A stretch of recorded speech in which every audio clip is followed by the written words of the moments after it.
ជំរាបសួរពុកម៉ែបងប្អូនទាំងអស់គ្នាបាទនៅក្នុងរដូវកាលនេះគឺជាពេលវេលាដ៏ស័ក្តិសមសម្រាប់ពុកម៉ែបងប្អូនបាទធ្វើការបាញ់ដាស់ដំណាច់ត្រួយឬក៏បាញ់បញ្ចេញត្រួយដំណាំចន្ទីពុកម៉ែបងប្អូនប្រសិនបើដំណាំចន្ទីពុកម៉ែបងប្អូនបាទអត់ទាន់មានពកត្រួ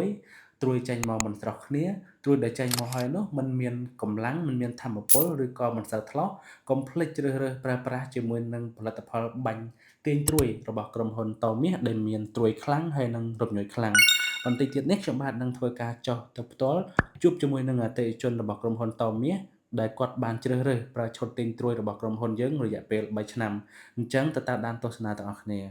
ផលតោមាសប្រហែលឆ្នាំហើយបង3ឆ្នាំ3ឆ្នាំ3ឆ្នាំហើយបងតាំងពីជំនាន់មុនយើងប្រើផលិតផលសៀមនេះបងយើងដូរយើង brand តោអត់ដែរប៉ុន្តែយើងដូរប្រទេសវិញណាបងណាដូរប្រទេសហើយបាទអតិថិជន3ឆ្នាំនៅខាងតាយ៉ែកបាទក្បែរពលាននេះគឺជាសកម្មភាពជាក់ស្ដែងរបស់បងស្រីដែលជាអតិថិជនរបស់ក្រុមហ៊ុនតៅមាសហ្នឹងរយៈពេល3ឆ្នាំរួចមកហើយឈុតទិញត្រួយរបស់យើងមានរំញោចខ្លាំងហើយនិងត្រួយខ្លាំងមួយឈុតតម្លៃត្រឹមតែ 10,000 រៀលទេអតិថិជនទាំងអស់គ្នាទិញ3ឈុតយើងថែមជូន1ឈុតសម្រាប់សេវាកម្មដឹកជញ្ជូនគឺ25ខេត្តក្រុងសម្រាប់ព័ត៌មានបន្ថែមអតិថិជនទាំងអស់គ្នាអាចធ្វើការតាក់ទងតាមលេខទូរស័ព្ទដែលមាននៅលើអេក្រង់ឬក៏ comment នៅក្នុងវីដេអូនេះបានអរគុណច្រើនពុកម៉ែបងប្អូនទាំងអស់គ្នា